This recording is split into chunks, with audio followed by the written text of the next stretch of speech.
Okay, yeah, it says preparing to just. Yep.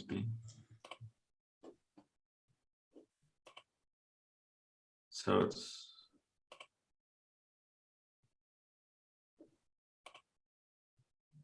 And yes, here we are. Here we are live. So I just want to thank you once again. My name is Eston McKeag. I'm the president of the Young World Federalists, a global movement seeking to unite the world through democratic world federation. And joining me today is our wonderful volunteer, Chris. Chris is a volunteer for the Young World Federalists as a member of the community moderation team on Discord. Chris currently lives in Jakarta, Indonesia, but he is a world citizen who has lived in multiple countries throughout his life. He studied chemical engineering in Hong Kong and is currently a master's student in management in Jakarta.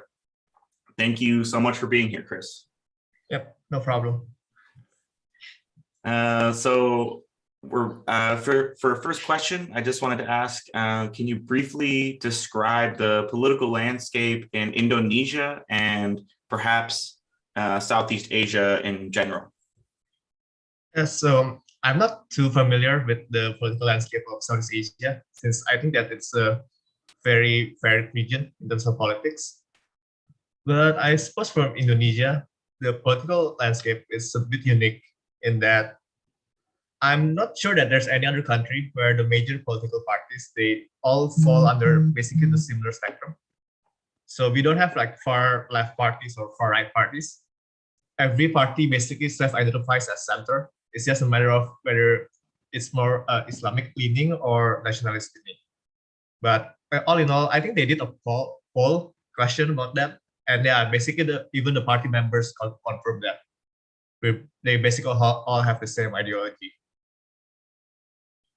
And what ideology would you describe? So you said the center. So is this sort of like moderate centrism that's not so left and right, but more having to do with the relationship with Islam and with nationalism, I guess?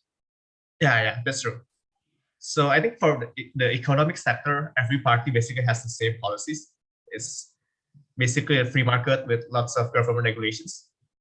And the difference between the parties is, yeah, the social side, I guess, whether it's more religious or it's more nationalistic. But mostly it's the majority of the parties are more nationalistic than it's Islamic one, yeah. Oh wow, interesting. And does this nationalism does it have is it secular then in reference to the Islamic side? Yeah, officially it is secular, but Indonesian secularism is a bit different in that we're focusing more on monotheism. So you're free to have any religion, and not one specific religion will dictate your way of life, but you have to have a religion. Oh, and okay. Yeah, and the religion, we have like five religions. The official one, quote unquote. And basically all of those religions, they have to be monotheistic, even though there's Balinese Hinduism. So they kind of modified I guess the teachings a bit to make it fit with that. Okay. Yeah. Wow. So there's not, I guess, so yeah, atheism or polytheism or something like that. That's outside. Yeah, I guess indigenous beliefs, they're kind of recognized. I mean, they're de facto recognized, but they're not technically in the law. Okay, interesting. Yeah. Very interesting. Yeah, I think it's quite an interesting country just from the geography, all the islands spread out, and I think it's on a map. It's always really, really interesting to look at it. Indonesia. There's so much. I imagine that must play a part in the politics with different islands and different regions having a say or differing politics. Is that sort of a thing where some regions of the country have a very strong or a very different belief than the rest, or yeah?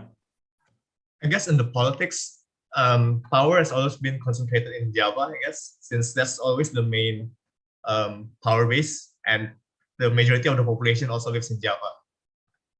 And until 1998, we were a very centralized country. So basically everything is centered around Java for the politics. But I guess for the regional identities, there's several regions that are they have their own distinct identities, I guess. So first is I think most people here will know about the West Papua thing, about how they're currently having a separatist conflict there. And then there's Aceh in the northern tip of Sumatra. They're an autonomous region, and the special thing about them is that they have implemented Sharia law there after a civil war for like 30 years, I guess. And one more is, if you're familiar, we have another sultanate in Indonesia. So the province of it's called Yogyakarta. It's actually a sultanate. So the governor is also the sultan. So those are the major autonomous regions here, the one with their own regional government. The rest is basically follows the central government. Oh, with okay. some degree of autonomy, I guess. Yeah. Very interesting. And we can maybe get more into the federalism stuff a little bit later. But on this theme of Indonesian politics, I wanted to ask, what are some of the biggest issues in Indonesia at the moment? I guess socially, it's more like the distribution of progress of infrastructure. Since, like I mentioned earlier, everything is basically centered around Java.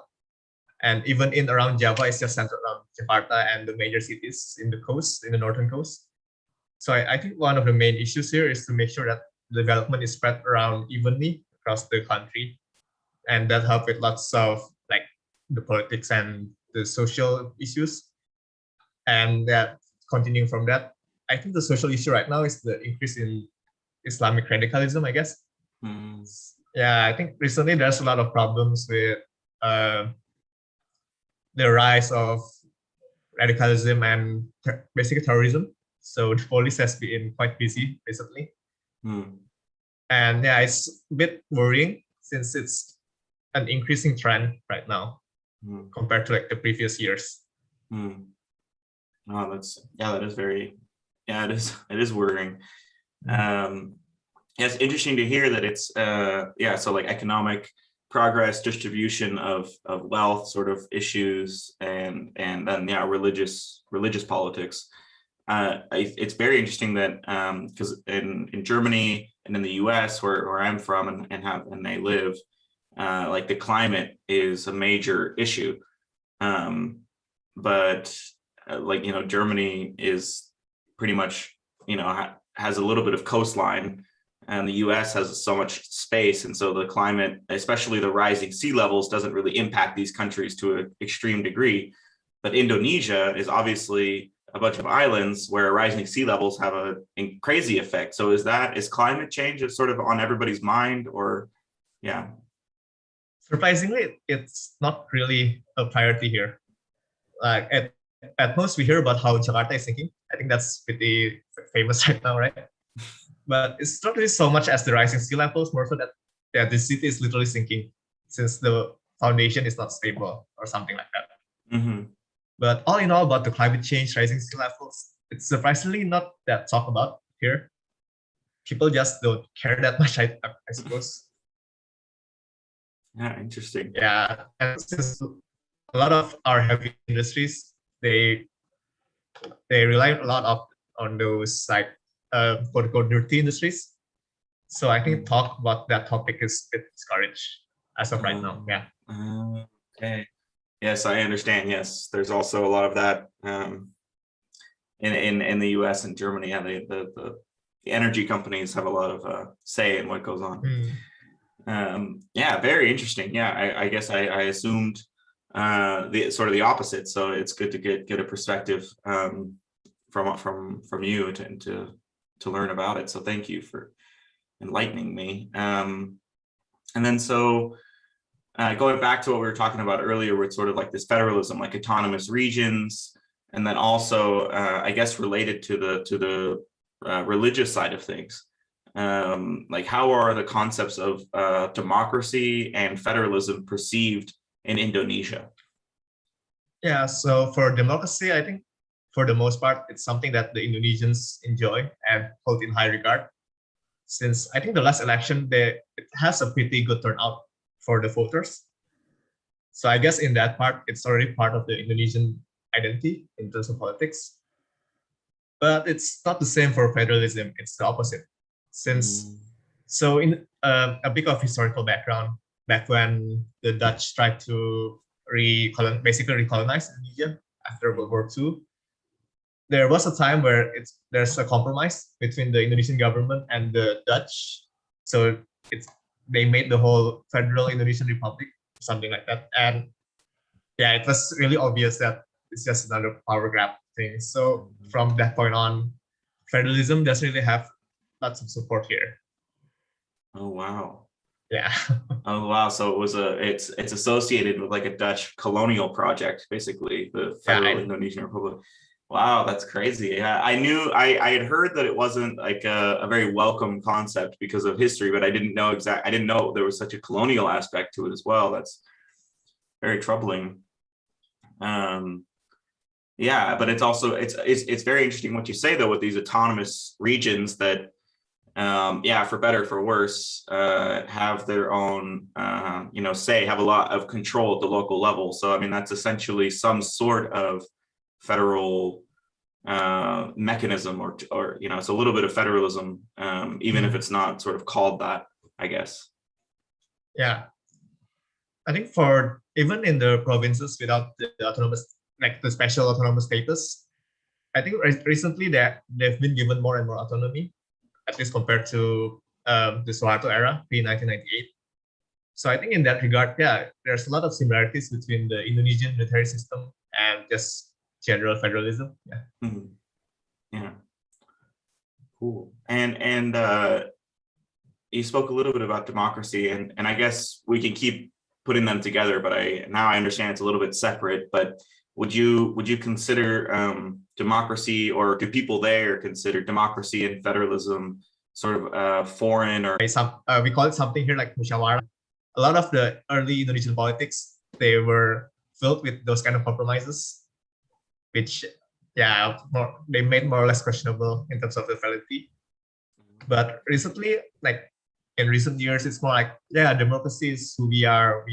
You have to go vote, just do your part as citizens. So I guess there's a bit double aspect to it. Depends on the context, I guess. Yeah. So it almost depends on the issue, I guess. Yeah. Wow, that's very interesting. Yeah, and I'm familiar with other parts of the world, like outside of Europe and North America, that have different forms of participatory governance that isn't necessarily called democracy, but has a lot of the elements of it. So sort of a democratic spirit, if not voting and referendums and things like that. So I guess would you say that there's a sort of a spirit of democracy, if not outward support of parliamentary representative democracy? Now the parliamentary part, I think it's a bit iffy here, since most of us here, we only know the presidential system. So it's like the states basically. We vote for a president, and he's basically the commander of everything. And yeah, we used to have a parliamentary democracy with the prime minister and all, but long story short, it's basically removed by the first president. It's more of a power politics thing, yeah. So yeah, because of the historical context, even though this one is really a Dutch project thing, but the historical context already makes it like undesirable for a lot of people here. Yeah, that's very interesting. And then it's also crazy because you have a lot of these Western countries like in Europe and stuff who look at countries that don't have democracy, look down on them, or don't understand how they don't. And I lived in the Netherlands for a while, and the whole relationship with Indonesia is quite interesting, just as an outsider. So I think it's crazy, how you can have like European countries, being like, why aren't these countries democratic, and sort of thinking of them as inferior. But then in a place like Indonesia, it actually comes back to the problems caused by the colonial era. And even in the after World War II, I mean, it's very late colonialism. So it's interesting because Europeans often like to to blame or put the fault on the people there, and rather than sort of looking at their own history and their role in all of this. Just stupid. I don't know. That wasn't really a question. I was just offering my perspective. But then, so that's really interesting. So do you think that a message of global democracy and human unity would be popular in Indonesia? Oh, yeah. Yeah, I think that for as long as it's limited to like cooperation within countries. For example, my question is, can you hear me, Aston? Yeah, I can hear you. Can you hear me? Yeah, it's kind of choppy, but yeah, I think we can work with that. Okay. Yeah. So from what I said earlier, basically, as long as I don't think the Indonesian populace they'll like accept unity in the form of everyone is in the same government, everyone under the same umbrella thing. But for the most part, people here they do like promote cooperation with other countries, with the caveat that Indonesia gets a profit out of it. So I think that's a first step in the right direction, even though the motivation might be still a bit self-serving, I guess. Yeah. So more of a focus on sort of like multilateralism and cooperation rather than like some world federation sort of idea. Yeah, like I think I talk with a lot of people about this, but even in the regional scale, the Southeast Asian scale, ASEAN is not really that popular. Like I mentioned it several times before that it's more like a forum, a formality even. So I think the first part is probably just to grow an awareness of a regional awareness first before the global awareness. Yeah. I think a lot of people have a very similar idea of focusing on the regions and sort of building, many different sort of federations or regional federations around the world first. So I guess we could focus on ASEAN. So you mentioned that it's not really, people don't really like it, or it's kind of irrelevant maybe to their daily lives. Or do people support it? Yeah. I think if you ask people here, they'll say that ASEAN is a good idea, but they don't really like it doesn't really have any effect on their lives. So yeah, it's basically, it's a good thing. Zero cooperation is nice and all, but all in all, we still have to rule over ourselves and not let the other ASEAN countries dictate what we do. I think that's basically the main consensus right now. Like in the Myanmar issue, like I think there's more vocal voice from outside of Southeast Asia compared to inside of Southeast Asia when the coup happened. Yeah. Very interesting. Yeah. That's really interesting. I think we often, as federalists around the world, we often point to ASEAN as like an example of what could become a great regional federation for the area. But I also, the EU has a very similar problem that many people in Europe often say it's irrelevant and we still need to do things as a nation, and we certainly don't want the EU to tell us what to do. So that's a very widely held sentiment, even in supposedly, the strongest regional federation project. So it's a very similar issue. But in your opinion, do you think that a democratically elected like ASEAN or World Parliament would help Indonesians? I think it depends on the structure of the parliament, like how much subsidiarity and voice they give to the Indonesian people. But yeah, I think in the long term, since there's a lot of global problems that we currently have, I think it's going to be a net positive for everyone, including Indonesians. Yeah, good. I agree.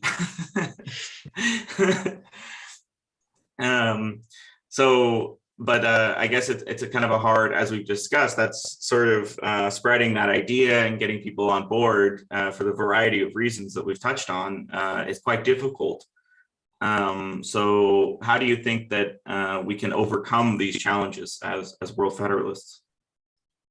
Yeah, I think first is like basically spreading awareness. Lots of people here, they don't have lots of means to get information about federalism.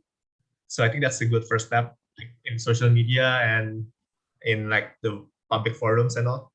But I think we also have to do it a bit slowly, since, like I mentioned earlier, what federalism is a bit outside of what's commonly accepted here.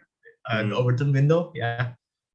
So I think, yeah, the first step is just to build awareness and just like eventually, hopefully, it'll get some traction here. Yeah.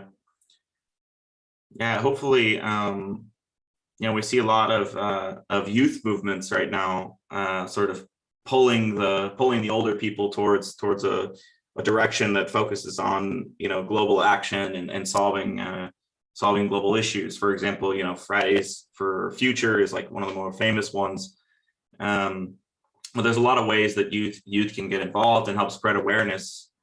Do you think that a sort of model world parliament type project within like the model UN space, do you think that would be successful? I'm curious basically how big model UN is in Indonesia.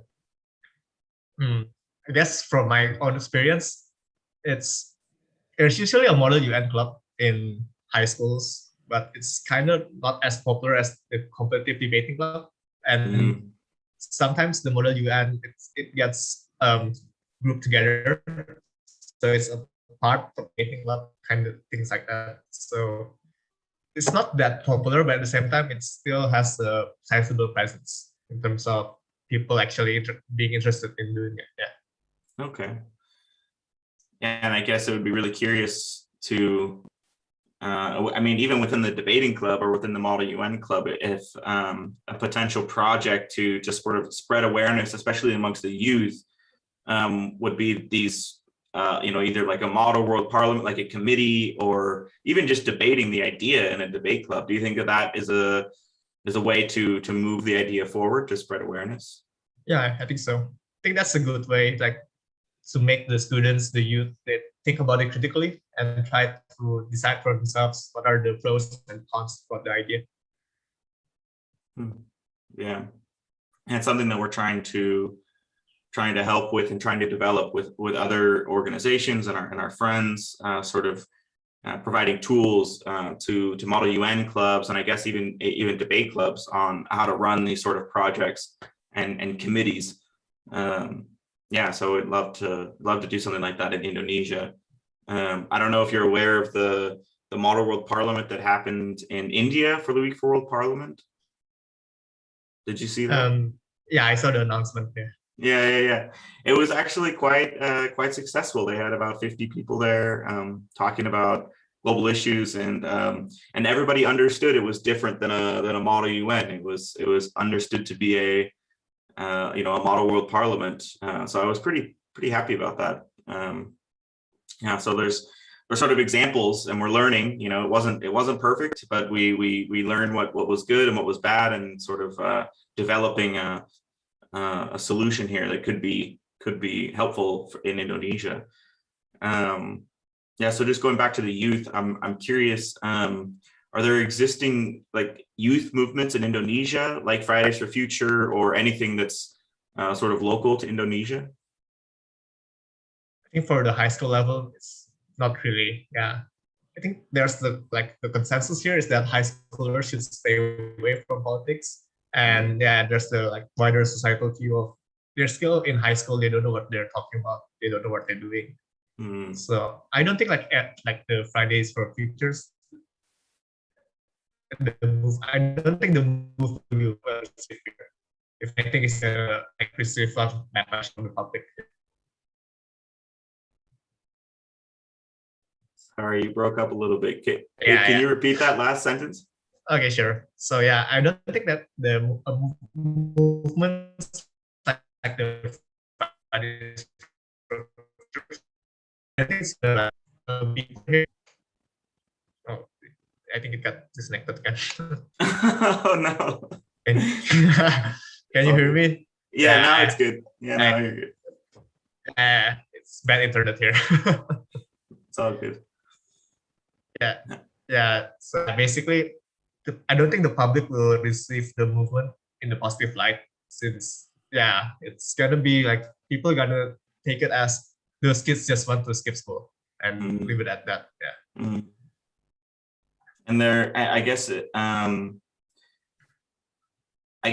political parties may have sort of youth wings or youth branches. Is that something that young people a way for young people to get involved in politics? Yeah, they usually do that in the university level. So they have like the student unions. They are like they have relations with the political parties, and it's a way for the parties to get new members. Mhm. In a way. Yeah. Mhm. Yeah. Yeah, we have a few of our members and volunteers are a part of other parties like that, the youth branch. It's sort of a way to help spread the message of global cooperation and democracy sort of within the existing political structure. So yeah, it's really curious. I guess the Fridays for Future movement hasn't been very big in Indonesia. You haven't seen 10,000 high school students marching in the street ever. Yeah. No. No. Maybe not yet. Maybe when the sea level starts to rise or something more dramatic, something may happen. But I mean, it also going back to what the issues that you said, obviously economic progress is a major issue. So that could be sort of what we should focus on in Indonesia as an argument for world federalism. One of my favorite arguments for it would be sort of distributing the wealth, the global wealth more equitably and fairly via global democracy. So I wonder if that sort of argument may be more appealing in Indonesia. Yeah, I think for that argument, we have to convince a lot of people that they would get the short end of the stick, in a sense, like they would get the lesser part of the pie in the case of global distribution. And I think that's a really important point we have to explain to people, like how it's gonna be a net positive for them instead of like we're taking their resources away. I think that's a question. Yeah, that's a problem for a lot of people, like for federalism. Mm-hmm. Yeah, connecting it to basically the material interest, the core, basic needs and things like that. Yeah. Crazy. So would you say that it's easy or hard to sort of be an activist, a youth activist in Indonesia? I think as long as you stay like in the Overton window, in what's deemed as acceptable, it's not that hard, all things considered. But once you start to stray from what's acceptable, and there's a chance that people are gonna label you as an extremist in a way. And once you get that label, and your movement will really took off. Instead, there might be some legal action against you. Oh, wow. Okay. Yeah. So got to be careful not to be labeled as an extremist. Yeah. That's how politics work here. Yeah. Oh wow, yeah. I guess that connects back to what you said, that all the parties are sort of in the middle. So being too radical, the Overton window might be quite small. Then I guess could you say that there's sort of a very clear boundaries. Yeah. Yeah, that's interesting. Yeah, I mean, well, there's sort of social movement theory is really all about sort of how to move the Overton window and how to make what was once perceived a radical idea become commonplace and normal. Things like equal rights for people of different identities and things like that was once, at least in the West, considered a completely radical idea. It would never happen, and now it's sort of commonplace. And so it took a lot of social movement activism to make that idea become normal and accepted by the majority of the population. So it's a difficult task, especially in a place like Indonesia, maybe where the Overton window is quite small. It's a little bit harder to make this radical idea seem very moderate and normal. Yeah. But yeah, I'm hoping that we're able to do that. I hope form a local argument for world federalism, for global democracy, for just reforming the UN. making that sort of an accepted and normal idea. I'd love to see Indonesia become a country that really openly supports that idea. And obviously that takes time, but working within the existing political structure, having the youth on board, some of the things that we've talked about in this call could be a way to sort of build a foundation that maybe one day we'll see Indonesia and the UN General Assembly calling for a democratic world government. Yeah, that'll be nice. That'll be really great. Yeah. Really great. It's the goal, so we gotta, work, step back from there and think, okay, what are the small steps we can take today to sort of reach this goal?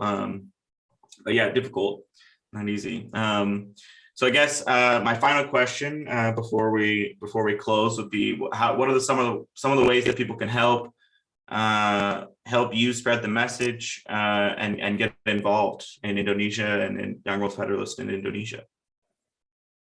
Yeah, I think the main way is just to spread awareness first, like I mentioned earlier. I think it's the safest way and it's the most effective way given the current conditions here. So I guess if we increase the awareness for world federalism in lots of media, like maybe in things like Facebook, I guess, and lots of Indonesian youth, especially when they see it, they may get inspired by themselves, and hopefully eventually we reach a critical mass, and it just snowballs from there. Yeah, I think that's the ideal scenario for that. Cool. So if you want to help out, spread the message in Indonesia, then help spread awareness and contact Chris and start making some social media stuff, and perhaps even writing to newspapers. I don't know if that's like writing an opinion article and sending it to newspapers or something like that might be a way to spread awareness. Yeah, that's one way to do it. But there's the overturned issue.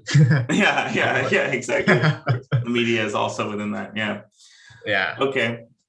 Yeah, it's quite difficult. But I think most World Federalists understand it's not going to happen overnight. It takes a long time to build especially a global movement that's inclusive of everybody and has leaders from all around the world, such as yourself, that's working to build a movement. And I think at a certain point, once we have sort of the groundwork laid, this foundation of young people around the world supporting this idea, an opportunity will open up. If we're ready at that moment when the opportunity arises, that's when we can, take advantage and really make the population as a whole, the global population, aware of our ideas. So. Right now, it's the small scale. It's the hard work, getting one or two people to join you, things like that. Grassroots is the term. Yeah. Yeah. Okay. Well, thank you so much for your time. Do you have any final comments before we stop the stream? Yeah. Hopefully, over the next few years, our movement will get bigger and more successful, so we can start tackling all of those global issues that we currently have. Yeah. Yeah, hopefully. Okay, I'm going to stop the